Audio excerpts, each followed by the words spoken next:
여러분 안녕하세요. 행복한 노후를 준비하는 금퇴연구소의 박초현입니다. 어떻게 여러분 무더운 여름 잘 지내고 계시는지요? 휴가를 가고 싶은데 코로나 때문에 이렇게 마땅히 갈 데가 없어서 일단 이렇게 기분이라도 내시라고 주위 배경을 한번 이렇게 바다 모양으로 한번 잡아봤습니다. 무더운 날씨에 여러분들 좀 건강 유의하시고요. 하지만 그래도 우리가 할 건 또 해야 되겠죠. 그래서 오늘 영상은 바로 월간 ETF 포트폴리오 영상입니다. 여러분 제가 퇴직연금 DC형 또 IRP 연금저축펀드에서 운용 가능한 ETF로만 여러분들께 포트폴리오를 공개해드리고 있고 또 매월 리밸런싱 전략을 말씀드리고 있습니다. 이 영상 여러분들께 도움이 많이 되셨으면 좋겠고요.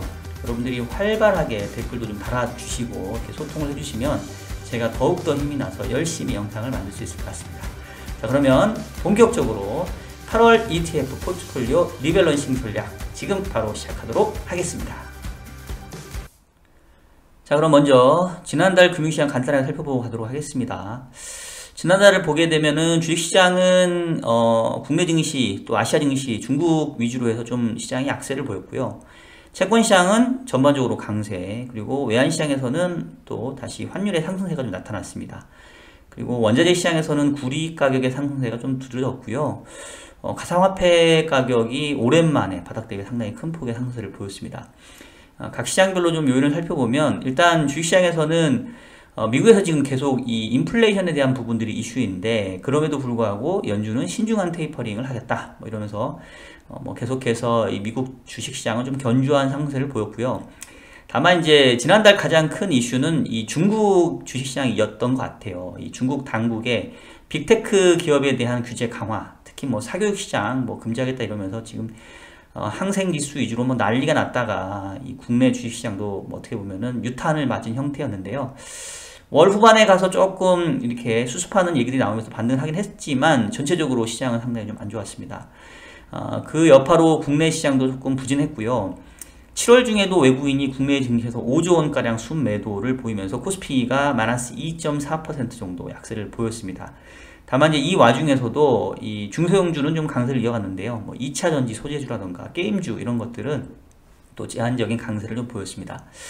반면 채권 시장은 금리 하락세가 상당히 줄어들었는데 아까 이제 인플레이션이 이슈라고 했는데 물가는 급등했지만 이제 피크아웃이라고 하죠. 경기가 2분기에 고점 찍고 그 뒤로는 이제 둔화된다. 이런 우려들이 높아지면서 채권 시장에서는 장기 금리 위주로 하락세를 보이고 있습니다. 국고채 10년 금리가 한때 2.2% 넘어갔는데 지금 1.86까지 상당히 큰 폭의 하락세를 지금 보였고요. 상대적으로 이제 연내 한국은행의 기준금리 인상에 대한 얘기가 있기 때문에 단기 쪽 금리는 하방 경직성이 높아지면서 이제 커브가 플랫되는, 즉 단기 금리는 머물러 있고 장기 금리가 좀 떨어지는 이런 형태들을 보여주고 있습니다. 기본적으로 장단기 금리 차가 좁혀지는 거는 그렇게 경기에 대해서 좋은 시그널은 아니에요. 근데 아직은 경기 침체를 예고한다기보다는 말 그대로 이 경기의 정점이 조금 지나면서 경기 회복 속도가 좀 둔화된다. 그러면서 인플레이션도 일시적이다 이런 것들을 채권시장은 지금 반응하고 있는 것 같습니다. 외환시장에서는 환율이 사실 달러 인덱스는 강해졌다가 떨어지면서 제자리 한 92 정도 되는데 위안화도 사실은 제자리 걸음이고요. 근데 우리 환율만 1130원에서 1150원대 지금 연중 최고치 수준으로 계속 올라와 있는 상황입니다. 기본적으로 좀 연준의 테이퍼링 우려 또 중국 증시 불안이 또 외환시장에서는 다소 좀 불안 요인으로 작용을 하는 것 같습니다. 원자재 시장에서는 유가가 이 산유국들의 증산 합의 때문에 급락했다가 그럼에도 불구하고 전체적으로 이 코로나 상황에서 조금씩 벗어나고 있기 때문에 원유 재고들이 감소하면서 이제 수요가 견조하다 이러면서 다시 한 74불 가까이 올라와서 일단은 월 종가는 마무리가 됐고요.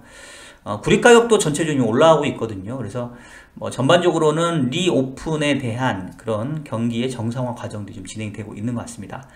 그리고 가상화폐 가격이 오랜만에 거의 한 20% 내외로 급등을 했는데 일단은 비워드데이라는 곳에서 이 테슬라의 일론 머스크가 이 친환경 에너지를 쓴다고 한다면은 다시 테슬라 결제에 이 비트코인 쓸 수도 있다 이런 얘기들이 있었고요. 또 뭐 아마존에서 뭐 결제 통화로 이 비트코인 받을 수 있다, 뭐 이런 루머가 돌면서 반등을 했습니다. 일단 차트 상에서는 오랫동안 한 우리 국내 가격으로는 한 3,500만 원 정도에서 지지받으면서 지금 4,800만 원까지 올라왔기 때문에 차트 상에서는 일단은 좀 바닥을 어느 정도 공고히 하고 조금은 이 상승세로 좀 전환이 된 이런 모습이지 않을까 싶습니다. 전체적으로 금융시장 살펴드렸는데요.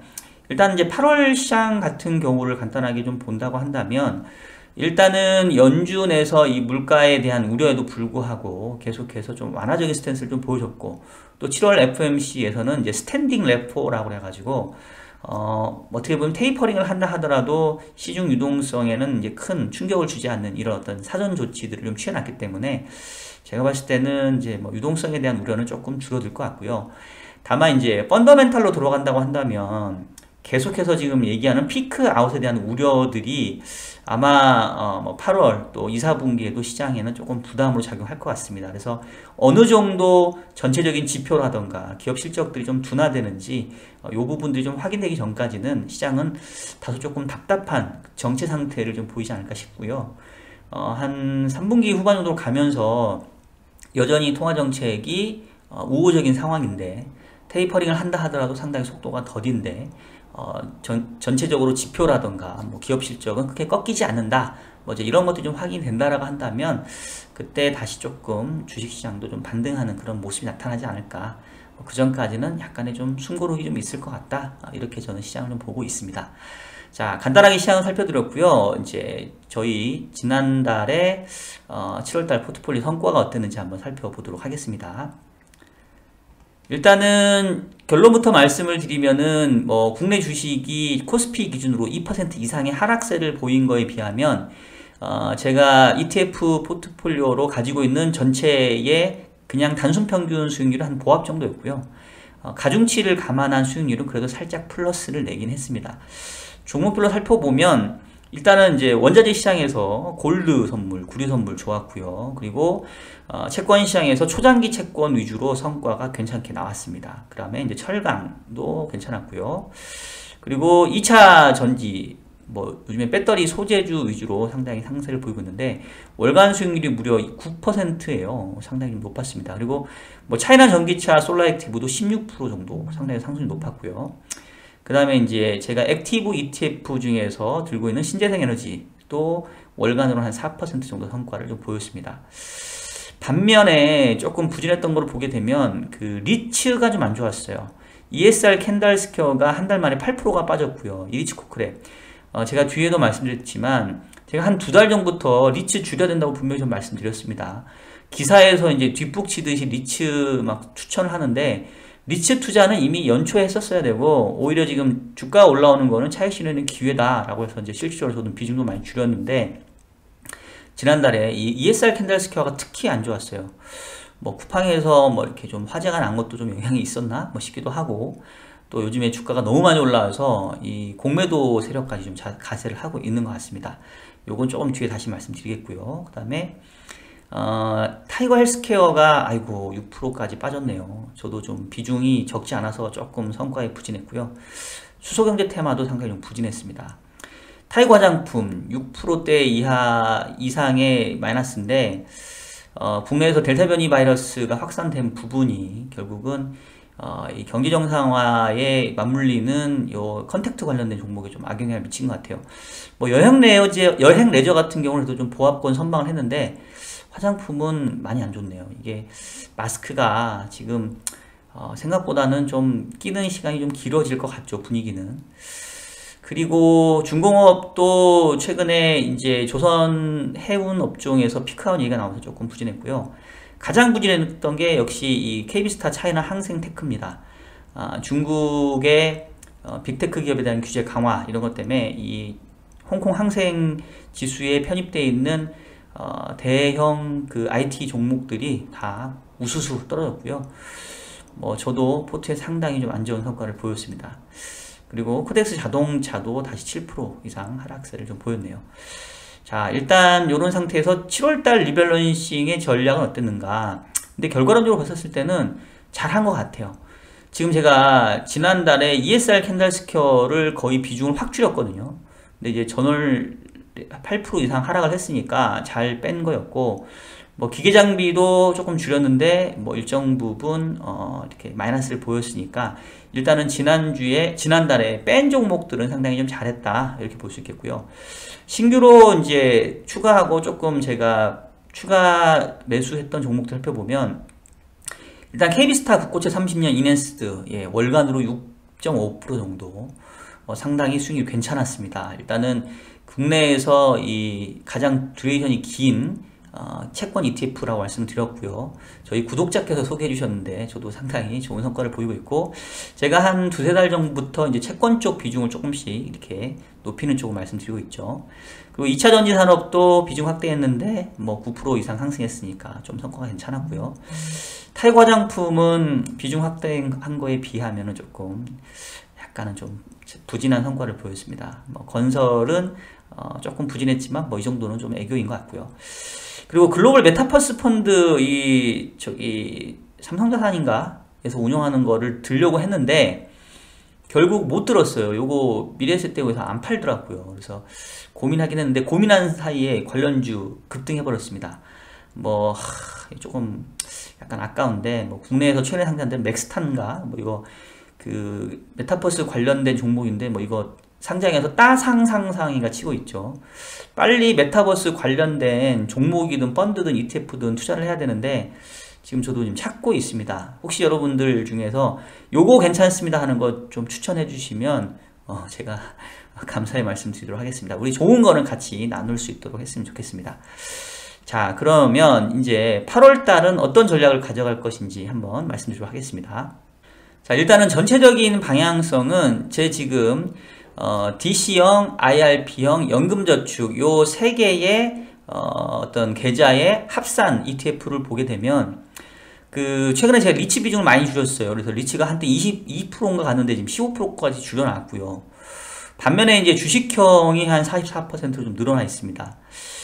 채권형은 23%고 TTF 12% 정도, 원자재 4.8% 정도인데, 다음 달에는 보시면 일단은 주식형 비중을 한 2%포인트 정도 줄이고 채권형을 살짝 늘리려고 합니다. 그래서 전월 대비로 보게 되면은 전체적으로 주식형 비중 줄이고 채권형 비중 좀 늘려가는 쪽으로 포트폴리오의 변화를 가져가려고 하고요.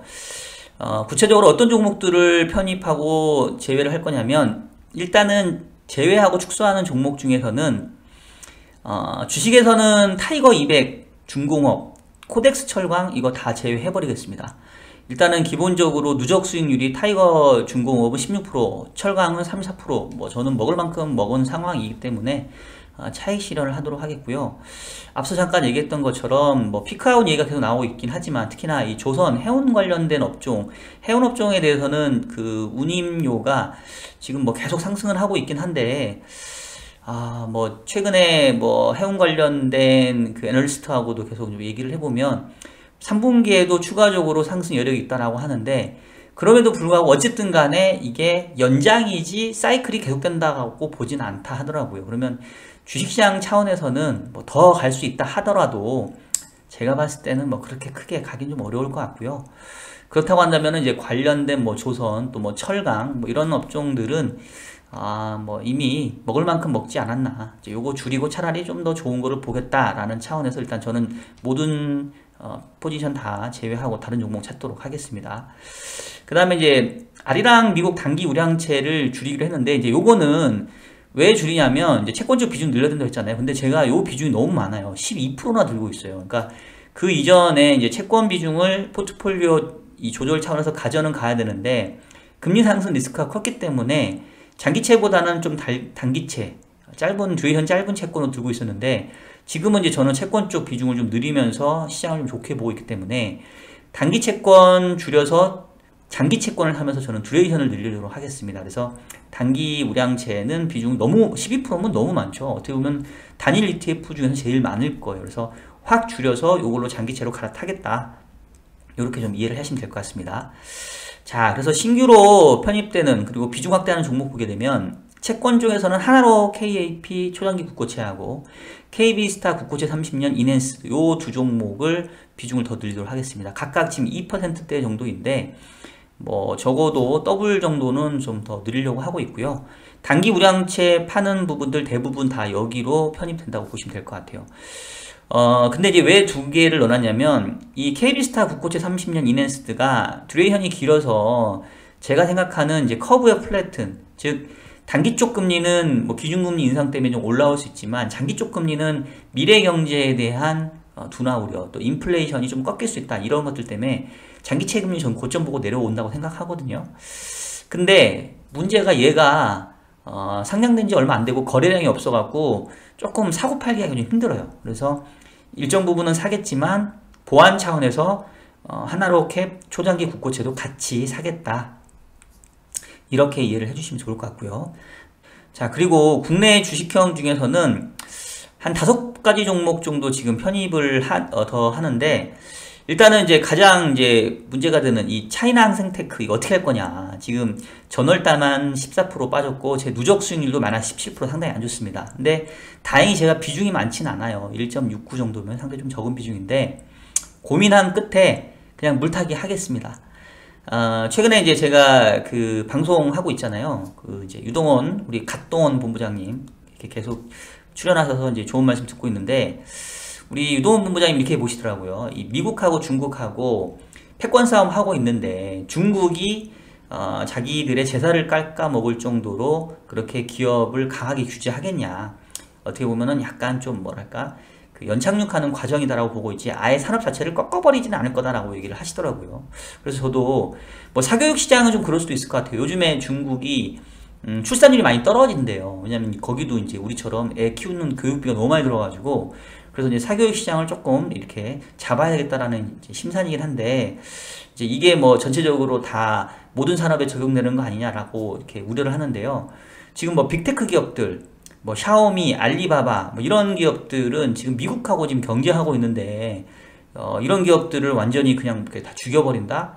중국 당국이 그렇게 우매하지는 않다라는 얘기를 우리 갓동원 본부장님께서 좀 해주시더라고요. 그래서 저도 그 말씀에 좀 신뢰를 얻어서 지금 빠졌을 때 비중 확대의 기회를 삼겠다. 길게 봤었을 때는 어떻게 보면은 저가 매수의 기회일 수 있다. 이런 차원에서 저는 차이나 항생테크 소폭이나마 비중 늘리도록 하겠고요. 그 다음에 이제 신규로 편입하는 종목 4가지를 추렸는데, 첫 번째는 코세프 릭소 글로벌 퓨처 모빌리티 MSCI입니다. 배터리, 전기차, 자율차, 공유 모빌리티에 관련된 종목들을 투자하는 건데, 제가 요거는 주간 ETF, 제가 매주 단위로 이제 ETF에서 베스트 종목, 워스트 종목 보여드리고 있잖아요. 여기서 이제 최근 종목 발굴한 건데, 컨셉이 괜찮은 것 같아요. 뭐 기본적으로 뭐 전기차로 가긴 하지만, 또 이 가운데에서 전기차뿐만 아니라 시장 자체가 이제 자율주행, 또 뭐 공유 모빌리티, 뭐 이런 쪽 산업이 커지기 때문에 말 그대로 퓨처 모빌리티에 해당되는 종목 저는 편입을 하도록 하겠습니다.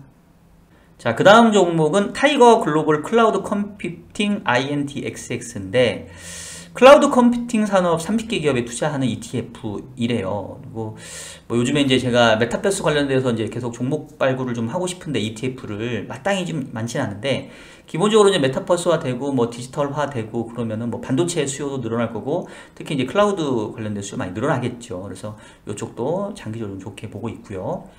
그리고 관련해서 또 역시 타이거 미국 테크 탑10 INTXX, 애플, MS, 컴캐스트, 페이스북, 엔비디아가 상위 비중을 차지하고 있습니다. 뭐 최근에 그 미국의 빅테크 기업들에 대한 단독점 이슈가 있긴 한데, 뭐 그만큼 이들 기업들의 어떻게 보면 시장 지배력이 좀 강하다는 얘기이기 때문에, 뭐 역시 미국 정부가 단독점 이슈를 가져가긴 하지만 뭐 산업 자체를 이제 완전히 끌어내릴 건 아니기 때문에, 뭐 그런 차원에서 봤을 때는 탑10 종목 정도 골고루 들고 가면 뭐 괜찮지 않냐, 이런 생각을 좀 들고 있습니다. 그리고 마지막이 킨덱스 베트남 VN30 지수 종목인데요. 최근에 베트남이 우리나라처럼 이제 확진자가 확 늘면서 베트남 증시 계속 잘 가다가 이제 급락을 했다고 하더라고요. 그래서 역시 뭐 코로나가 뭐 문제이긴 하지만, 뭐 이게 백신 보급이 되면 해결될 수 있기 때문에, 제가 봤을 때는 이제 미국하고 중국하고 패권 싸움이 벌어지다 보면은 이제 자연스럽게 생산 기지가 중국에서 그 이외로 넘어갈 텐데, 베트남이 가장 그 앞에 있다고 봐야 되겠죠. 물론 베트남 증시가 이미 좋았습니다. 근데 그동안 이제 제가 해외 증시는 상대적으로 조금 투자를 안 했었는데, 요번 기회를 통해서 베트남 증시에 한번 발을 한번 담가 보려고 하고요. 기본적으로 여러분 이 DC형, IRP형 뭐 연금저축 펀드에서 ETF 투자를 할 수 있는데 국내 상장된 국내 ETF는 그냥 일반 주식에서 투자하는 게 더 유리해요. 어차피 세금 안 내니까. 근데 이제 이 퇴직연금 계좌에서 투자를 하려면 결국 이제 국내 상장된 해외 ETF를 투자하는 게 세금적으로 유리하죠. 어차피 일반 주식 계좌에서 세금 내는 거 여기서는 연금소득세로 내니까 좀 적은 거죠. 그래서 저도 그동안에는 조금 국내 상장된 국내 ETF 위주로 좀 종목을 투자를 했었는데 이제 국내 상장된 해외 ETF 종목들을 좀 많이 발굴을 해서 여러분들께 소개도 좀 해드리고 저도 ETF의 포트폴리오 많이 좀 변화를 주려고 하도록 하겠습니다. 자, 여러분 이것으로 오늘 준비한 영상은 마무리하겠고요. 자, 여러분 더운 날씨에 다시 한번 건강 유의하시고요. 그리고 매월 소개되는 이 월간 ETF 포트폴리오 전략 여러분들 기대를 해주시고 또 주간 단위로 제가 ETF 성과도 여러분들께 업데이트 해드리고 있으니까 여러분 영상 많이 응원해 주시고 댓글도 많이 달아주시길 바라겠습니다. 자, 그러면 오늘 영상은 여기서 마무리하도록 하겠습니다. 지금까지 저는 금태연구소의 박종현이었습니다. 참, 그리고 여러분 제가 지금 연합인포맥스 라이브 방송 매주 목요일날 사회보고 있는 거 아시죠? 요번 주부터는 제가 화요일날로 자리를 옮깁니다. 그래서 제가 보니까 거기 출연하는 분들이 팬이 많아갖고 막 이렇게 댓글도 많이 남겨주시고 막 응원도 하고 막 이러는데 저만 좀 이렇게 외롭더라고요. 그래서 저희 구독자분들도 매주 화요일날 8시부터 10시까지 인포맥스 라이브 제가 사회 보니까 와서 좀 응원도 해주시고 힘도 좀 불어넣어 주시고 댓글도 많이 남겨주시면 감사할 것 같습니다. 자, 그러면 저는 다양한 영상에서 여러분 찾아뵙도록 하겠습니다. 여러분 안녕히 계세요.